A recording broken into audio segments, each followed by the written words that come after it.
It's the real word. It's the real word. It's the real word. It's the real word. We on a mission and that's bringing y'all the truth. You know the problem, but we get into the root. The devil watching, yeah, he always on pursuit. But Jesus is our rock, so we shall not be moved. We on a winning team, so we can't lose. We say facts, cause we hitting y'all with proof. Started from the bottom, now we standing on the roof. As God as our witness, we gon' make it to the moon. When you want the truth, the world be hiding it. This the real word, we providing it. We got Ace, BK, Truth, Rick Star, and we plan to make a movie like it's Pixar. We came a long way from the plantation. We just tryna save your souls from damnation. So if you down with the message, tune in every week. It will lead you to the message that you seek. It's the real word. It's the real word. It's the real word. It's the real word.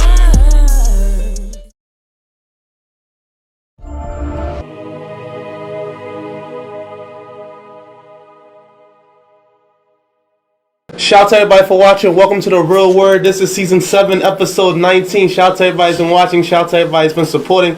Shout out to everybody that has helped us to get this far so far. Shout out to all the people that has been watching. Shout out to everybody that supported our last turkey drive and our coat drive that was in the Bronx. So shout out to everybody that came out. We have our friend here from Promise of Greatness. She was part of the turkey drive and she played a very big role in getting us together and helping us to partner up with all the partners that we did partner up with out there in the Bronx. But she's going to introduce her company to you guys once again and what she does. Also, I'm here with my co-host. Introduce yourself. You already know it's the one and only AI in the building. But I'm your Instagram, Irving11, Fade11. You know, I'm not a vegetarian, but you know. Drink some water, no tea, no tea. Not today. It's cold, but you know. Like I said, she's gonna introduce herself. Introduce yourself. Yes, Peppy with Promise of Greatness. Look out for the program leading you to your promise of greatness on the L train. That's gonna be the new little thing going on. Okay, Health and fitness, mind, body, spiritual. You know. Holistic, absolutely. Of course. Holistic. And this guy's a familiar face, man. Mr. Politics himself. Introduce yourself. Hey, what's going on? It's your boy Ant. I'm about to talk today. I talk to him. So, yeah, like again, this is something that you wanted to touch on that you told me about the drive. So, what were your feelings about the drive and how did you feel about how it went and the partners we partnered up with? Wow. I have to say, I'm very appreciative. Like the small gap the small time that we had, that we were able to put it together so quickly means a lot to me.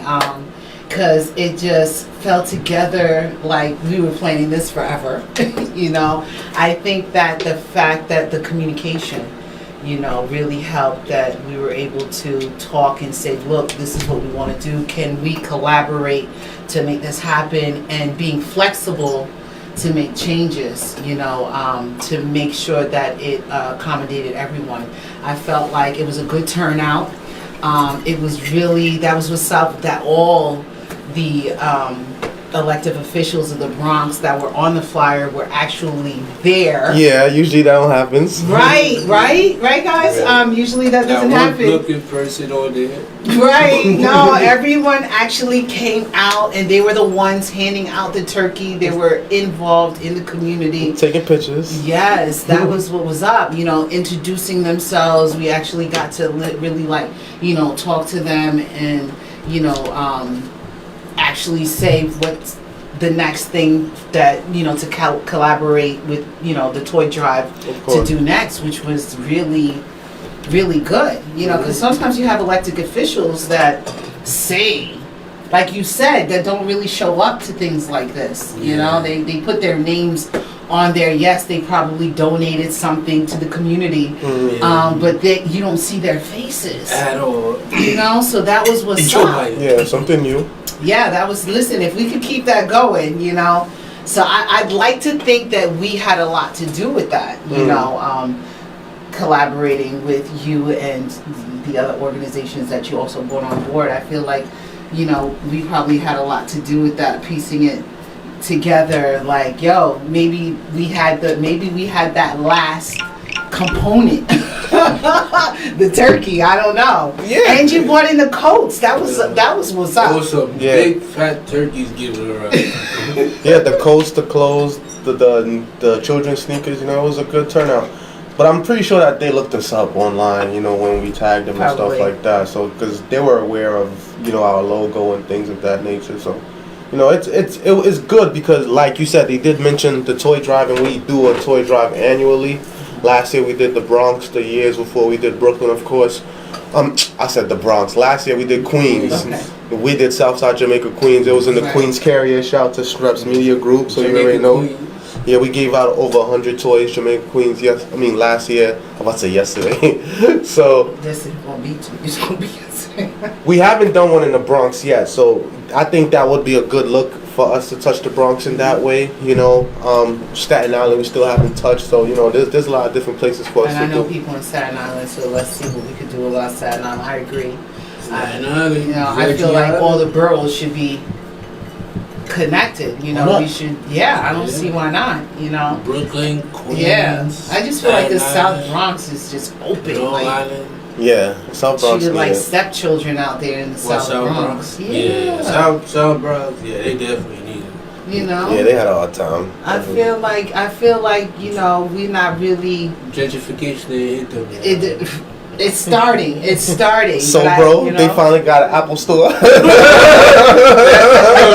That Apple store not gonna last too long. they got a Starbucks right there on 149 that didn't last, and I love Starbucks. You know, the one Apple across store about to be the next 461. one. Let's see, maybe not, cause iPhone. Come on, You man. know, let's they about see. to hire a couple people around the neighborhood, and once you hire two, it's alright. Let's see. They gonna run it up. Hopefully, Exactly. hopefully You gonna they hire hear, good people. you gonna see cops coming in cause charges. Then they be like, For yo, stealing, like right? why we out of order so many iPhones? I hope not. I hope they hire people that's going to bring the community together, you know? Because that's what I'm trying to do. Like, even with Blink, trying to get them to be involved in the community, even if it's the one that's on St. Anne's, you know, trying to involve them to like, donate or, you know, collaborate with the things that we're going to be doing in the future, you know, and they're with it. So you need people like us to go out there, because Apple there, listen, let's get Apple to sponsor something that we're doing. Why not? We were sponsored by Walmart a few know? years. So that was cool. Right. So we want to keep those relationships, right? Pretty much, why not? Apple should definitely sponsor. Matter of fact, Apple should be sponsoring everybody. We out here paying for $1,500 phones now. It's ridiculous. But but for real though, like We that all should be 13, like the sponsored. 13, the 13 That's literally a has business right in your hand right there. no real difference from the 12 Pro, really. Yeah. You know what I'm saying? All they do is, honestly, they just add. I'm not an iPhone guy, so I wouldn't know. You I mean, Samsung do the same Yeah. thing too. Like, You Android? I'm Android, so I It's so wouldn't good know. though. It's so Samsung do the good, same though. thing though. No matter what it is, we trying to make them, you know, collaborate Pretty with much. people of color Yeah. in our businesses. You know what I mean? One thing we can say, and I think it could link up together, you know, us doing the give backs, which is charity, non-profit work, you know, giving back. That has a lot to do with the economy and poverty and the way things are, you know, especially with gas prices, the break in the supply chain and things of that nature. And I know those are some of the things that you wanted to touch on as well, right? Yeah, we could get into that, you know, into a little bit of everything, so why not? I don't know. So what exactly about the economy did you want to touch on? I mean, the talk about inflation right now to me is something The that, gas. I mean, not just gas prices, I know but that better than you. not just gas prices, but like pretty much, you know, if you if you shop, if you have kids, you know, when you go in the grocery store, you can see that the price of everything is pretty much. Yo, for real, bro. Yeah, even the turkey, just this past Thanksgiving. Absolutely, right, or more depending on how many pounds the turkey is. Yeah. No, but people look at that and they immediately tie that to inflation, and then they immediately tie that to it was because of pandemic spending, too much money was given out. But it's really takes digging into the numbers to realize that it's really all a sham. Like back in 2008 when they bailed out Wall Street, there was no talks of inflation. Nobody was really talking about anything of that sort. So it's like, but if you bail out the people, all of a sudden it's a problem. But if you dig into the numbers, corn is not Bitcoin. Corn, grain. Corn, yeah. Corn is really the problem right now. Which we could tie to climate change. The fact that we're not producing as much corn as we used to, and everything eats corn. Yeah. All our stock eats corn. Yeah. So price of corn goes up. It costs more money to feed the animals that we're buying. The animals then cost more money. Right. Because like the price increase is just gonna get passed down. Nobody's gonna want to eat it. The farmer's not gonna decide, okay, like I'll eat it, and the person who's buying the stock to sell to you is not gonna eat the price going up as well. They're just gonna pass it down. So we end up paying that cost in the end. So even tying that to inflation, it's like it's like. I'm not gonna just outright deny that, you know, printing more money does not bring the value of the money down. Like I will not argue that. I would say yes, that's basic economics. We learned that. But like as far as what our economy is, as far as where we are in the United States right now, printing more money to give out to the people boosts the economy. Why? Because there was more spending? Way more spending. Like pandemic? Pandemic.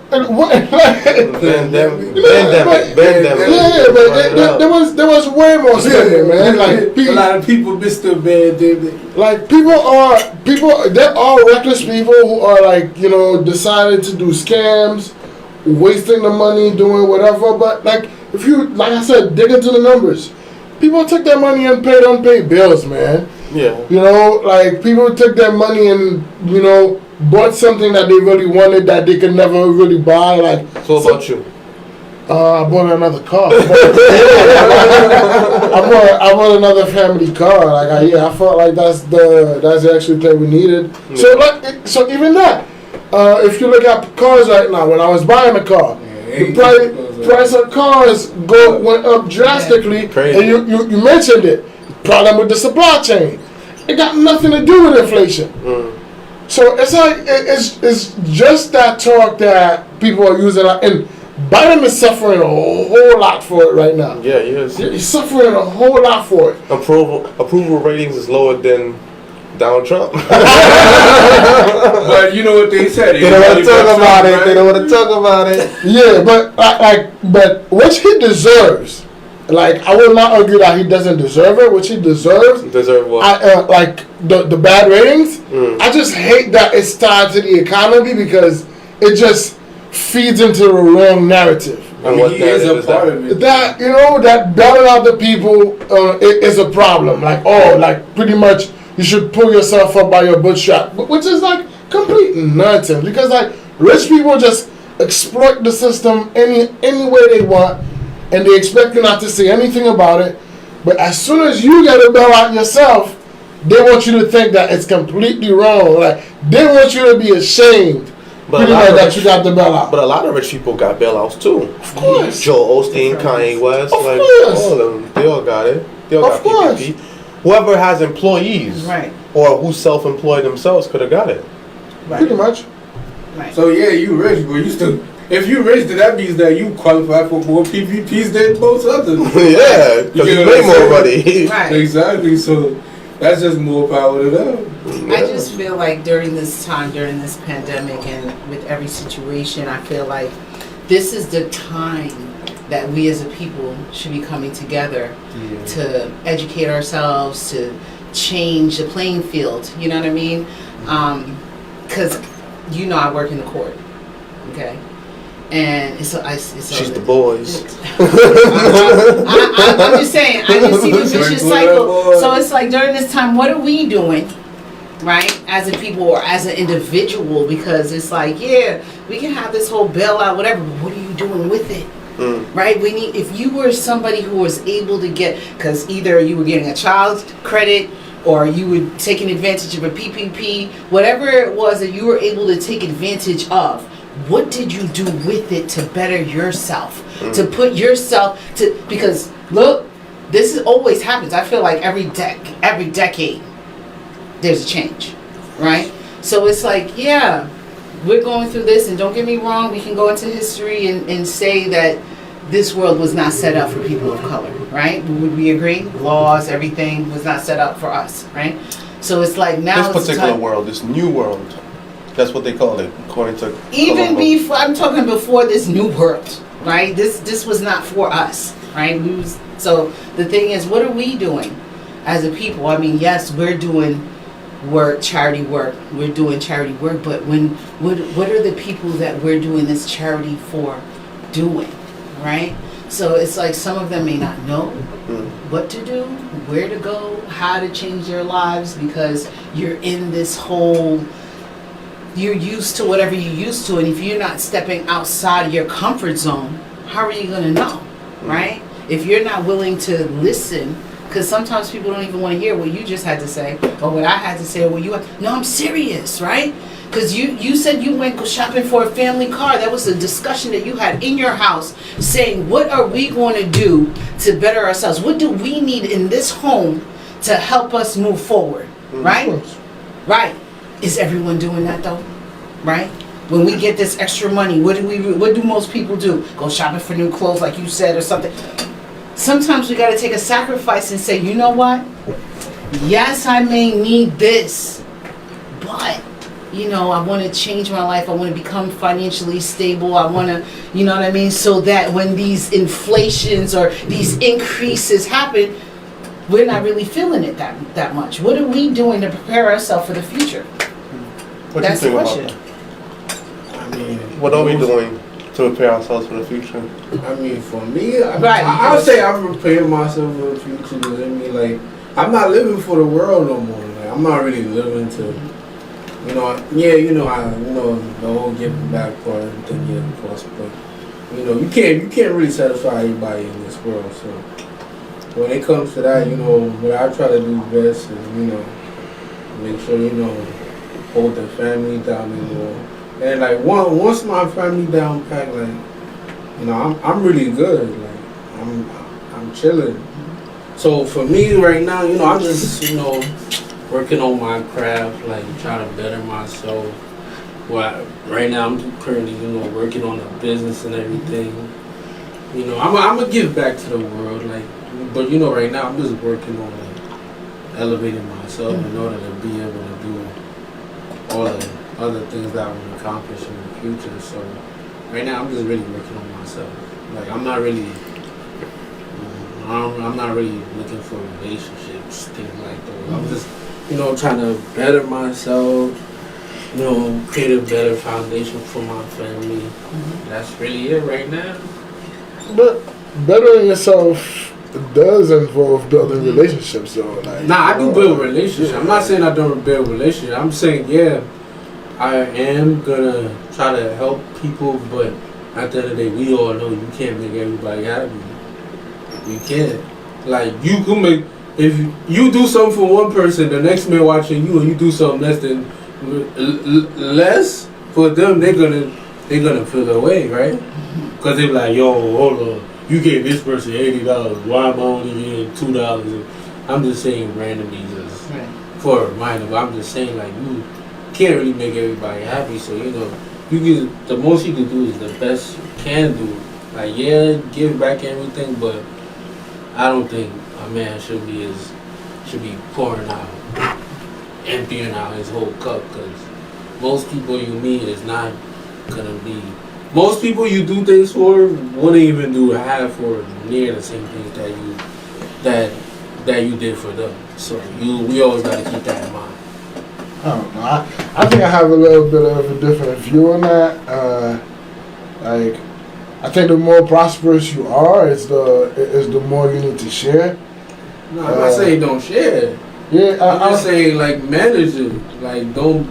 If you don't manage how much you share, then you just give out everything. But who's really giving out everything? Like that really, that's what I'm saying. Yeah, like, I mean, Jeff Bezos, the richest man in the world. Is he out here? Is it giving? That's the best example. He was like Jeff Bezos. Bezos cutting up $100 million checks. Like exactly it's, right. Like it's nothing now. Like exactly, he just gave Obama $100 million.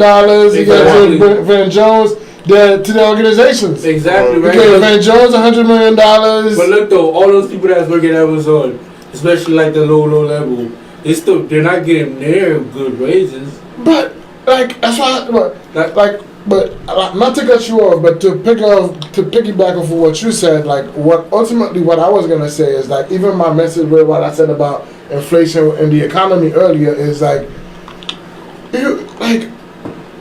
the information is out there.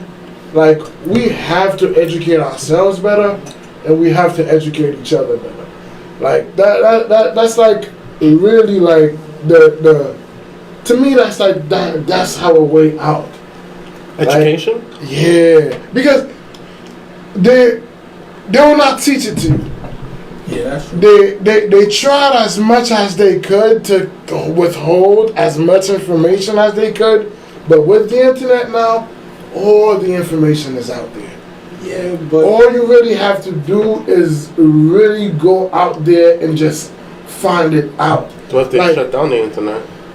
But if there are places that happen, so what you have to do, like especially in a place like this, is not be biased, like have your moral integrity, and just continue to fight for what's fair. That's why I was back here with you, like when they banned Trump from Twitter. I said I don't agree. Like I don't support Trump in any way, shape, or form in whatever he does.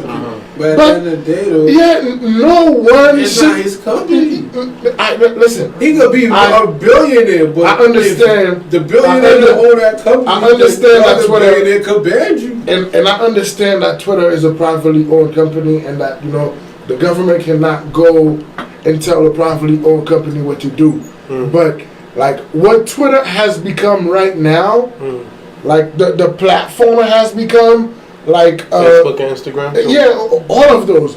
What they've become right now at this point is real-time media. Yeah, Washington cannot just sit back and watch. And this is why Washington has stepped in and put in regulations. So, which is fair. But with those regulations, I would just disagree. Because it's like, at which point do they decide that your message is wrong? I don't. It's like, and at that point you gotta realize that you have to be fair in that sense. Yeah, you gotta let Trump talk. We have to you have in real life, Tom, but not on the web. I was watching a Rizla Islam interview, and it got so serious for him he can't even write Rizza online anymore. He got to put r.islam because he was like he had 7 Instagram pages deleted. Several YouTube pages deleted. There you go. Deleted because he was putting out information, and he was the FBI even came to his house like 3 times. Yeah, and there you go. Like he's part of the. But once you accept it with Trump, you can't stand up and say, "Oh, doing it to Rizla Islam is wrong." Like you already turn once you already turn a blind eye to the issue, you don't get to decide. Oh, because it's somebody I agree with. Now it's wrong. Like it's literally what's wrong. It's literally what's wrong with the world today. This is why I say like we have to educate ourselves. Like if you look at what's going on, what happened in Wisconsin with that kid, like if you just followed the case, like you would realize. And it's like I'm watching the news. I'm watching CNN just be so irresponsible in all the coverage. Why?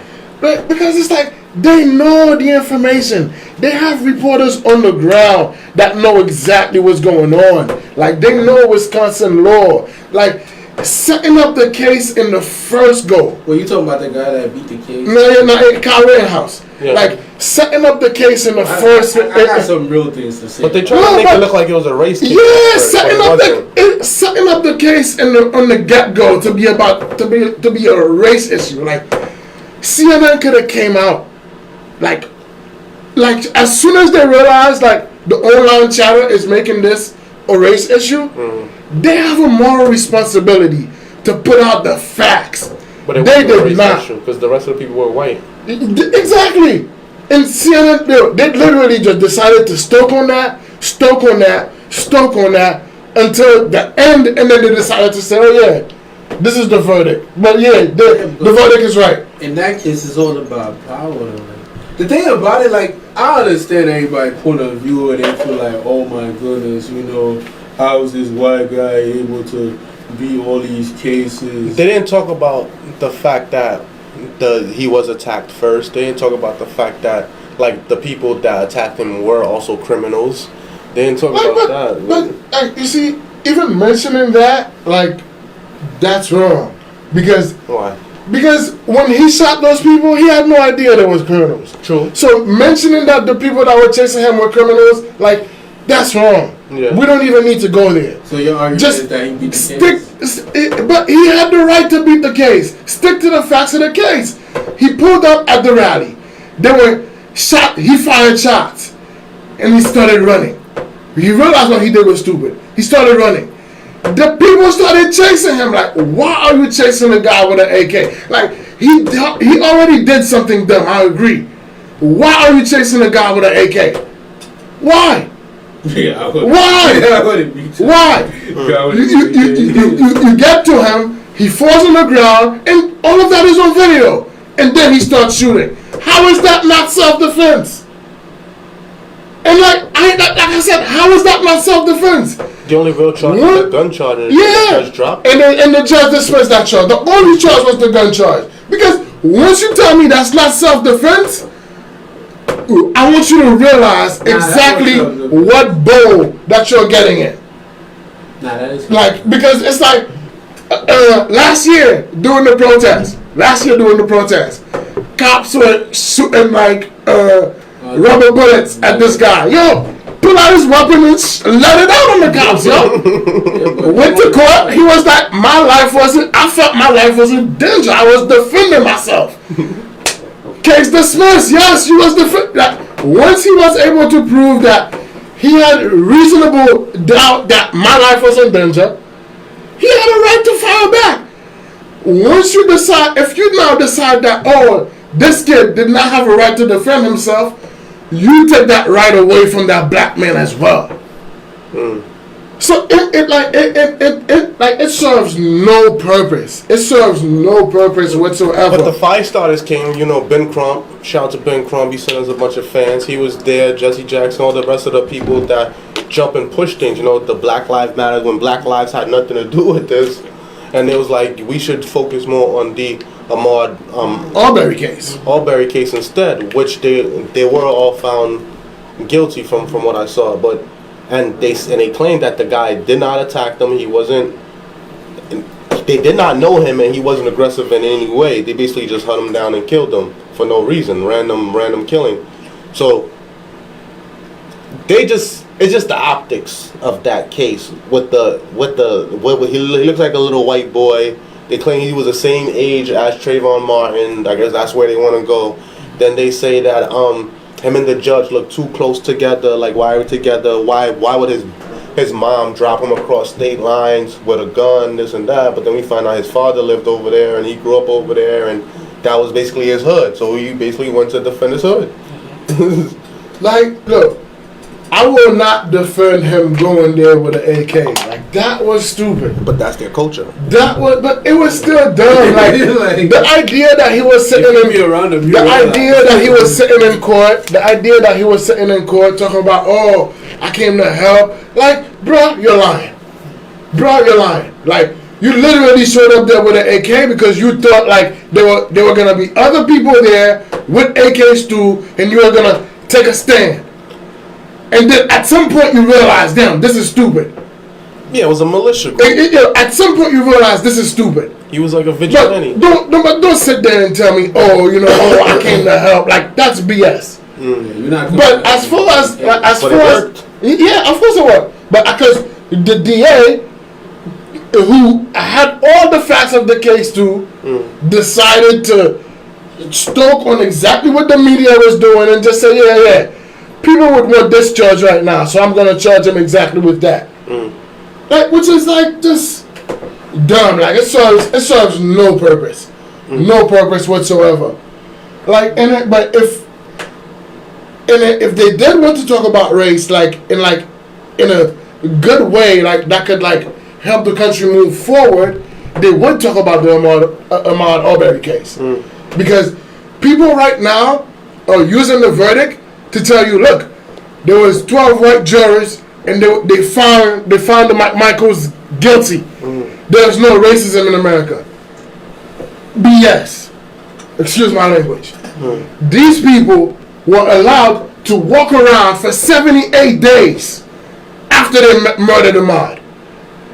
The DA in the case lied for them. The police department lied to Ahmaud's mother. These people were just walking around town, and people got mad. The internet gave Ahmaud justice. Because once the video of the murder went viral, then federal was like, okay, we need to pick up on this case. But as far as the local authority, they let it go. So do not tell me there's no racism in America. Because for 78 days, I don't think that case was about racism. Yo, bruh. I'll tell you why. I'm gonna speak my part. Go ahead. The reason why I don't think a lot of things don't be really about racism. I just think some things really about like just triggering the crowd, like just to play with people's crowd's energy. Like, there's no way you can't tell me that the Ahmaud Arbery killing was not racism. I'm just giving my perspective because, like, look, people be thinking like, yo, a lot of things that get put in the media is not exactly how things really are. It's just how they want the media to view it, and the media is basically a crowd of people. So it's basically like you push out. So it's like, all right, I'm gonna push this out in the media, so that the media, all right, you go to the barbershop, you hear about the talk, everybody talk about it. So then everybody get together, we all talk about the same thing. But I don't really think it's really about racism in that case. I just think it's more. As far as Kyle Rittenhouse, I would agree. It has nothing to do with racism. Not him. Not the kid that was sitting there. Ahmaud Arbery? Nah, it's not about racism. Well, I don't. It's more. I think it's more about ties. Like, I don't really think it's about the racism. Not for his case. Well, let me just say. I know he's white. It looks the image is fit perfectly fine to sum up that story, but nah, I don't think it's about that. The criminal justice system was not set for people of color. Absolutely. Period. You be a color and you can escape. I can name numerous amount of people that could do that. The criminal. No dirt. And we can name a whole bunch of people that beat cases, but the criminal, right? But what I'm saying is the criminal justice was not set up examples for people of color, and the criminal justice system has not caught up with the changes. No, there's a lot of changes in the criminal system that needs to be changed, right? And so the power, this is my opinion, power is in the people. Power is in the people. If the people were not to say anything, nothing would happen. But when the people say something, things start to move, right? Technically, they're supposed to represent the people. Right, but the system, and everyone knows it. Even in the job that I do, okay, they do research right now about the way that these charges are, right? The way that the criminal justice system is not set up for you to win, right? One felony. Say I'm a mom of a young man, young children, put it that way. If you get exposed to them as a person of color, okay, you get exposed one time. If you don't have people to support you or people to guide you, you're going to want to rush that process and take whatever charge, right? Not thinking, yo, this may mess me up, because if I have another police contact, right, it could be you getting pulled over for a ticket, whatever, anything, then trickles to something else, right?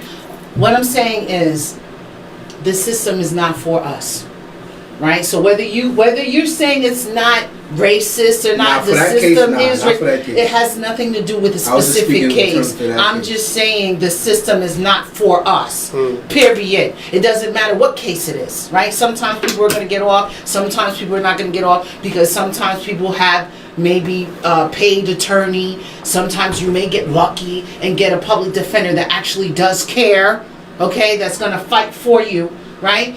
Or you might know a little something about the criminal justice system, and so you're telling your attorney or your public defender, look, this is what I want, because you're familiar, right? And so you're not going to take anything, you're not going to accept it, because you're going to say, I'm fighting, right? This is not justice, this is injustice, and I'm going to fight. I'm not going to just accept whatever charge for me to just, you know, get done with this case, because the majority of people of color want to be done with the case and will accept whatever they're going to give you, just so you don't have to deal with coming back and forth to court, right? Not realizing that it may taint your future, right? So at the end of the day, we have to be involved, and we need to be involved to change the way things are going. You know, we can sit here and complain about everything, but at the end of the day, if we're not coming together like this, having these conversations, you can't even have conversations like this with some people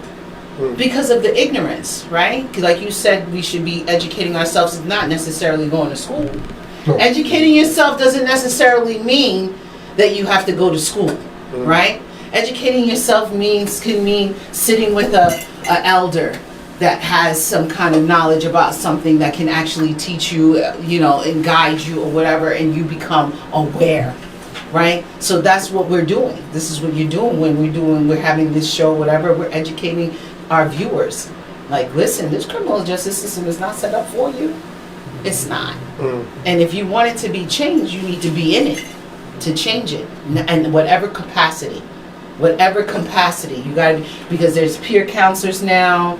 There's, you know, case managers, whatever field or whatever you're doing, this podcast, public advocacy with you know, modeling healthy behavior with your family. Like you said, you're focusing on yourself. That's how the change happens, right? By modeling what healthy is, and healthy is not perfect, right? Healthy is being able to do this, have this conversation, and be able to hear it too, accept, you know, the criticism, accept hearing things that might not feel good. You know, because everybody's quick to argue and, you know, be violent, you know, because they're exposed to it, right? If you only know violence beget more violence. Right. But where do we learn the violence from? Exactly. The TV, the same place we see all from back in slavery. Violence goes way back. Y'all keep getting to my point. Right, okay. So therefore, you know, it's going to take a long time for these changes to happen. We need to be involved in doing just what we're doing right now to make that happen. Coming together to make it happen. Raising our youth to be aware of what's going on. Absolutely. I think one of the best ways to start off is tell them, don't get on the TV. Simple. You can't do that, but I think our biggest problem as black people is because we're disenfranchised, and because we're disenfranchised, we're cut off from a lot of resources, you can say, and the only time we get resources is unfortunately when we're in a bad predicament. Perfect example, like most people don't really see a social worker until they either end up in a hospital, end up in jail, or homeless, you know? Right. And that's when they start connecting them with services, helping them get food stamps, helping them get Medicaid, Medicare, stuff like that, into counseling, drug programs and stuff like that. And I just putting a bandage on it. But that happened way before they got to that point. And we're missing that part. You bring up the Bronx. Like I used to work in the Bronx, and they said that I think 60% of the Bronx is living under the 200% poverty level, which means they're broke twice. Right. You know, Right. it's like so. Can't be broke twice in 2021. Yeah, like I remember. Prices No, already it's a fact. obliterated. I remember people used to get one-shot deals two times a year when I worked in the Bronx. You know, so like I know how that is, and I believe it is an economical problem. Like it's not like, and it's because we're disenfranchised economically. It's causing us to take penitentiary chances at times, you know, because some people like, yo, this is the only way I'm trying to feed my family. It's the only thing I could really do. Then you end up in these predicaments. Like, yes, let's be honest with ourselves. There was a point in time in America where a certain group of people benefited 200 years off of free labor. Imagine owning a company passed down from generation to generation for 200 years. You didn't have to pay your workers. Not only that, you could breed your workers to make more workers and create your own factories, and then you could steal the work of other people and then patent it and put your name on it. So people built wealth off of this for years and years and years and years. They probably put insurance on these people that they claimed was property and made money whenever these people died. Just like how they put insurance on cattle and other livestock. So people don't really get deep into it like that. So now, of course, they had to change it a certain type of way. And what does I think it is the Fifth Amendment. No, it wasn't the Fifth Amendment. It was the 13th Amendment. The one that basically says once you're incarcerated, you return back into slavery. You lose your rights. That's why And you do. Yeah, and you know, we see that again. So it's like then you're forced for labor, working for 50 cents a day or 75 cents a day or whatever it may be. You know, Michael Vick, perfect example, $100 million. He go to jail, he's making $1 something a day, and that's a lot. In jail. So and then when you imagine. come home, you can't even find a job, depending on, you know, if your felony, whatever your charges were. But look, It's hard. during slavery, every black man had a job. In jail, every black man have a job. But when you're free, it's hard. It is. It So- is. It is. No, it's a fact though. Because You know, now think about it. it's a fact though. Because then when you come home, it's like, how do I get a job? I have a felony now. They don't want to hire you, even if you have experience. You're gonna need somebody who's gonna give you a chance.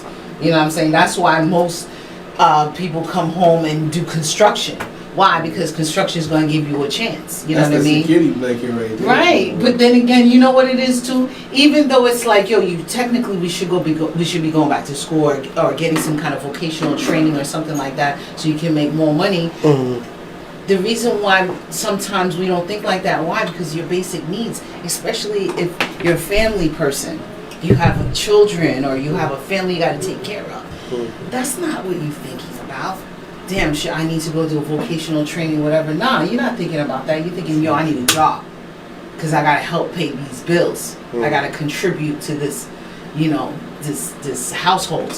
It is hard when you have a family and you decide to go back to school. That's something I did when I did my master's, and it's even harder to, like, when you're going to school and you're working full time. That's something I did in my undergrad, where like I was working full time. I used to work from 9 p.m. to 6 a.m. overnight, and then go to school from 2 to 8.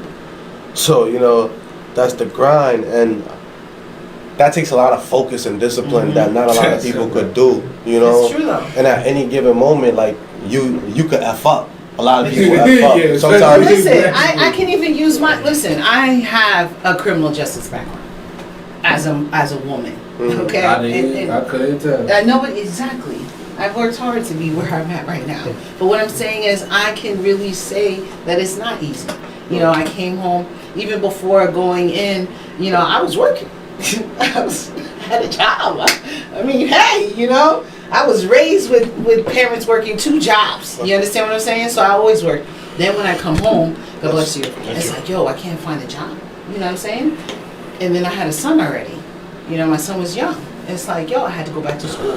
But imagine if I didn't have the support, right? If my mom had said, yo, you need to be giving me some rent money, or you need this. I'm being honest. You know, she didn't do that to me. She did not do that to me. She let me go to school. I got my associates at the time, you know, which helped me get back got into the workforce. You understand? Because then I was able to find the jobs that would hire those with lived experience, you know? And I worked my way up then. Then, you know, I got to a point where it was like, damn, I gotta go back to school because I need more money. You understand? And then, you know, the goals start changing and you need that paper, right? It's like, yeah, I have the experience, but now you need that documentation showing that you know this stuff. You're certified. You know what I'm saying? Which my lived experience says I'm certified. My lived experience says I'm certified. I'm certified Shoot. for 15 You know what I'm saying? but it's not enough. It's not enough. You have to do it. And so I feel like we are the examples of, well, I know I am as a woman, and you said you didn't even know, because if I don't tell people that I have a felony, nobody knows. You know, but I feel scared a little bit, you know. But it's true though. It's true though. You know, I mean, I'm just a civilian. and I want to be able to share that because it's tough. Because you know, especially when you coming from trauma, you know, again when that's all you know. You know what I'm saying? I think we all have been. Everybody does. Everybody has some sort of trauma. Some people can move on from it, use that trauma, and be stronger, be great. You know, to we got be a lot better. of trauma attached from our parents. Yeah, of course. We don't realize it until we get No, I realize it. Sometimes I feel like we pay for them. Yeah. You know, so that's why I'm like, I gotta be mindful of how I'm living, so my kids don't have to pay for my, you know, for anything that I'm doing. You know what I mean? So it's like, I agree. You know, it's tough, and I just want to be that example. Like, listen, if I could do it, I know you can. Maybe not in the same route or same road that I took. We all got different. You know what I'm saying? But you gotta want it. So many people just are comfortable with just getting the food stamps. You know, there's people that don't even want to get a job. Why? Because it's gonna mess their benefits up. Right? Not even that. It's not just that. It's not just that. It's housing. No, listen, I'm not saying that. It's anybody's fault. I'm just telling you, I'm not comfortable. That's not enough for me. You understand what I'm saying? If that's enough for other people to just be, okay, listen, for me, that's a stepping stone. You understand what I'm saying? And from that stepping stone, you go further, right? But that doesn't happen. What happens is your mama on it, then you on it, then your daughter on it. When does that stop? When does that stop? But everybody you know don't got the same mindset. I'm not saying that. Some people want more in life. Some people right. But when you're surrounded by that complacentness, but if you're surrounded by that complacentness, that's all you know. I think there's a percentage of people that's gonna be complacent regardless. All right, we can't do anything about them. Yeah, and I understand that. But there's a huge amount of people that like we can't address them as to like they are where they are because they don't have enough drive. Like I didn't say that. But I'm just saying because I'm saying they're not exposed to drive. They are so. It's like there are like so many people that I know. Like some of the hardest working people I know, man, are broke. Some of the hardest working people I know, and they work hard, like 18-hour days. So how they broke? They got money. And they're broke, like they don't make enough. They don't make enough. They can't go get any kind of government help. This is why, like in conversations like this, I used to always agree with your point that you have to be in the system to change it. But when I keep observing, I'm like, you have to respect somebody like Malcolm X that tells you, we need to say F this and start over. Because even the welfare system. But how are you going to start over? Even the we need to just have a complete overhaul. Because even the welfare system is set up wrong. Like, you need to be completely down to get help. Right, I agree. Like, I'm not disagreeing with that's that. wrong. I'm not That's wrong. It's a trap. It's true. It's a trap. It's a trap. It's like when you need that little bit to get. Yeah. I agree. Listen, I'm the lived experience for you. A single mom raising 3 kids. Okay, I know what you're saying. Absolutely. I know what you're saying, but at the same time, I can also say, right? I realize that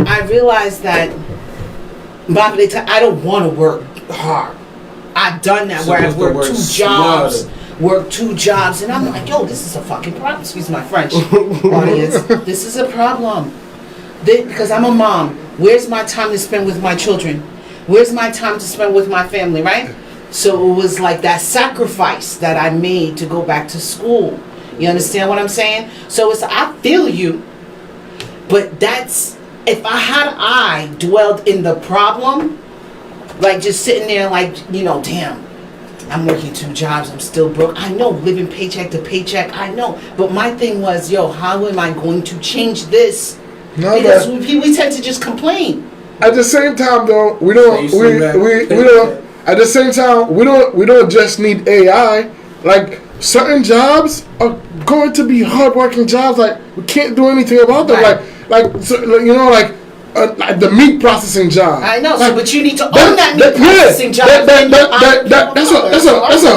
That's a hardworking job. Like, I think you talk about working hard, like.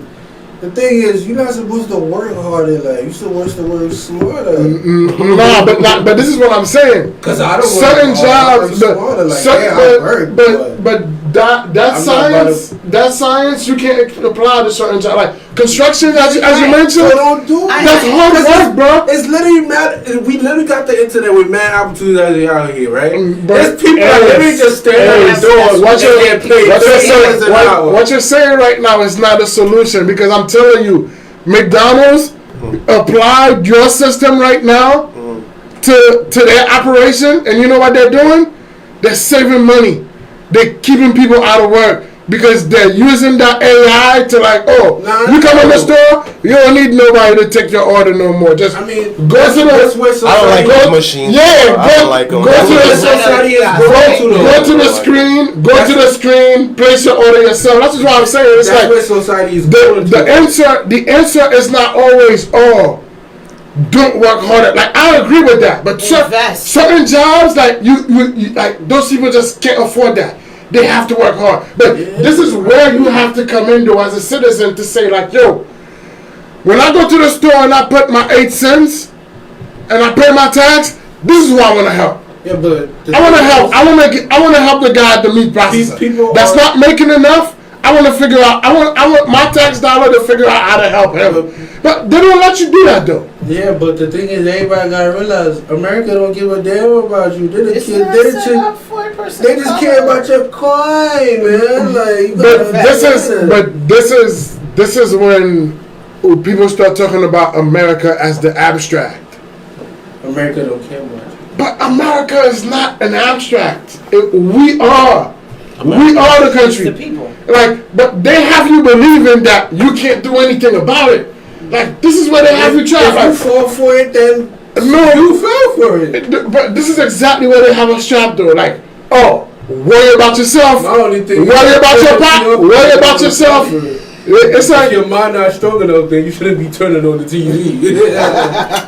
That's how I think it. Because I watch TV, but I'm strong enough to understand a lot of things that goes around it. Right. And hence why the conversation is important to have with youth, with the children. Like, absolutely. And that's one of the. I don't know. Do you have any children? Yes, 2 daughters. Okay. No kids. But you're around the youth, though. You're around youth. Yeah, you're I'm around young people. Right. So it's just having that conversation that you know of. I ain't got no kids. I'm just saying. You like the ladies know. I can stamp that. No kids, ladies. No kids. Just working on me. It's a lot of work. We got a lot of work ahead of us, I feel like. I mean, everything that we're saying here, I feel like is valid. Absolutely. You know what I mean? No, but it's like, this country is literally making a choice. Like, we don't have to be where we are in poverty. Like, we literally don't have to. Like, we have enough money. We don't have to be where we are, and like people that are uneducated. Like, we don't have to be at those levels in any of these aspects. But America's not number one in nothing. Anything at all. Like, even like this thing broke my heart, man. This thing broke my heart when I read the news the other day. That you said The city is paying this landlord over $3 million to rent shelters. Black guy. Black guy. And he's taking the money, enriching himself, and have us living in poverty. Like living in all kind of bad condition. And then he's cashing $3 million checks, creating businesses, paying himself for services that he's not providing. I mean, Jeff Bezos doesn't do the same thing. So like, you talking about the guy that owned the company and then he made companies to serve his own company? Yeah, he's running shelters. He's running shelters for the city, and then he's creating companies like his companies are cleaning the shelters. He's hiring the cleaning people, but they're not doing a good job because he's not hiring enough people because But how is that the whole thing is a sham. That's not that's all kickback. Like, he should not be allowed to do that. No, I'm saying that's not illegal. He's creating shell companies. Right, Yeah. probably. But the city with no information like this, but because he's paying the right people, they renew his contract. A lot of people like, didn't know. that's what I'm saying. Like, there are stuff to attack Jeff Bezos for, but this is not it. Like what? Like you see, like this fight right now. Like it's like this is your tax dollars, Ace. Like this is the money. This is the money that you directly paid to the government. This money is going in this guy's pocket, and then he's walking around, fancy suit on, and then telling you that the people in the projects they don't work hard. No, Like literally, son. Literally. And this guy is somebody that went to school, got an education. Like literally, and your tax dollars is allowing him to step on the very people that you want to help. And let me just. He's not the first to do Okay, it. okay. No, he's not. Guys. So you're Let me expecting just- something new. Let me just give you guys an insight on that. During the pandemic, it was a rise in homelessness, and there was a need. Sometimes when there's a need, chaos is a ladder. It was a need. He provided a service. He made the money. There's companies, like, I'm not going to say their names because I've worked for some of these companies. They'll have their own security, they'll have their own maintenance, they'll have their own case management, and they'll rent the building. Right. But if they don't, then they'll have one company that serviced only the case management, as in they only do the social service and regular. Then they'll bring in another company to do the maintenance, another company for security. If the person that owns the nonprofit that's servicing, that has the contract with the government and that's servicing the homeless people, if they own other companies with other people, let's just say I might own the nonprofit, let's say that you might own the hotel, right? You might own the security company, you might own the maintenance company, but I got shares in your company, I can still hire AI to work with me. That's legal. But if the poor service, yes, it's poor service. Yes, he's a black man providing poor service, but look at the Jewish, they do the same exact thing. And they own the houses. But this is what I'm saying. Like we can't justify what he's doing by saying, "Oh, look at what those other people are doing." He's like, doing it for himself. He's doing it for himself. Yeah. He needs to step up, and people need to hold him accountable. He could step up, but at the end of the day, he's eating. Same way everybody else is eating. No, I understand, but that's there's too many people like that. In the world is the problem. There's only really the right by the people. Like if you look at the situation, like if you look at the situation, it's so happen to get the contract. It's so dire. Like the situation is so dire. It's almost as if like there's only this kind of people in the world. Like, you voted for Biden? I didn't vote. Oh. I don't vote. I got a green card. You got people like us at this table that want to do right. All right, guys. Absolutely. We got 5 more minutes, so let's do closing thoughts. If you guys could leave the people with one last thought, what would it be? Closing thoughts. If I could leave the people with one last thought, man, like, explore the nature, turn off the TV and actually live reality. Most things that you see on TV is not real. It's just play with your psychologically. Okay, all right. Promise of greatness will leave you with. If I had one thought, it would be to be open-minded, to start communicating with each other and listen, right? Because I do a lot of talking, but at the same time, I know how to stop and listen, right? And allow that energy or that knowledge or the feedback, the constructive criticism to better me, like to be a better person. I feel like we need to be more open to communicating with each other and listening as well. Okay. Closing thought? Anthony Derrick? Anthony D. Yo, like, for Trump. He has a burgundy hat.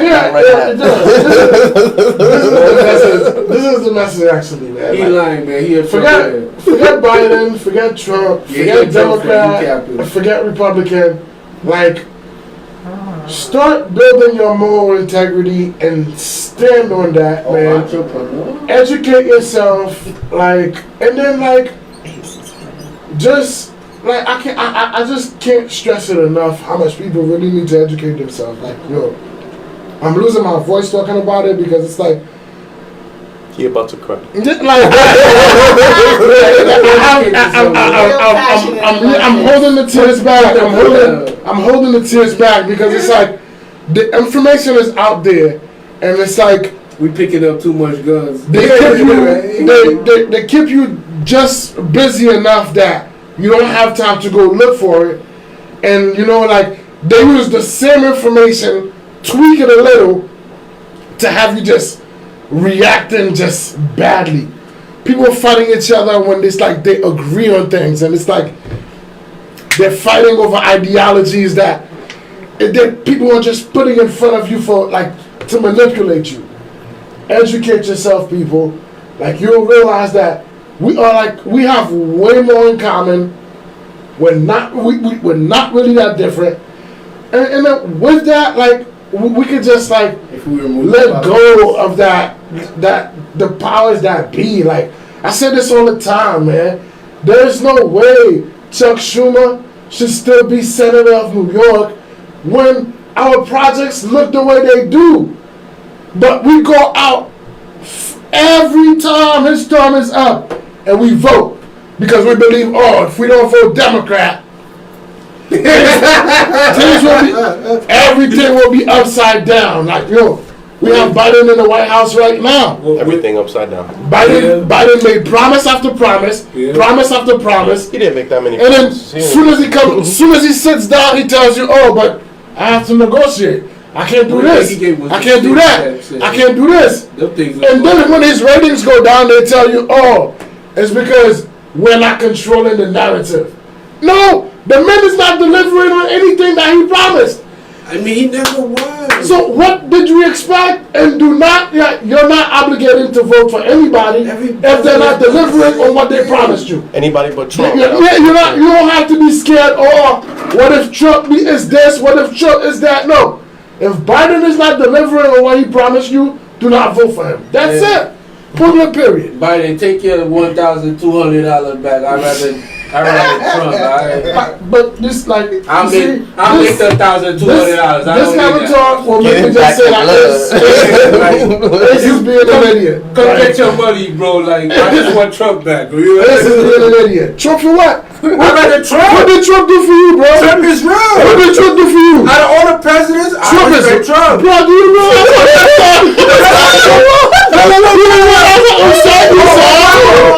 Out of all the presidents, Trump is real? I'd rather Trump than any other. Oh my goodness, bro! What did Trump ever do for you, son? This is what I'm saying. This is exactly what I'm saying. This is what I'm saying. This is exactly what I'm saying. I know somebody could come to power for 4 years, deliver nothing. The guy said he's gonna build a wall, like, which I didn't want.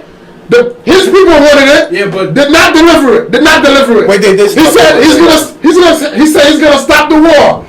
Did not deliver on that. He said he's gonna cut taxes. Did not deliver on that.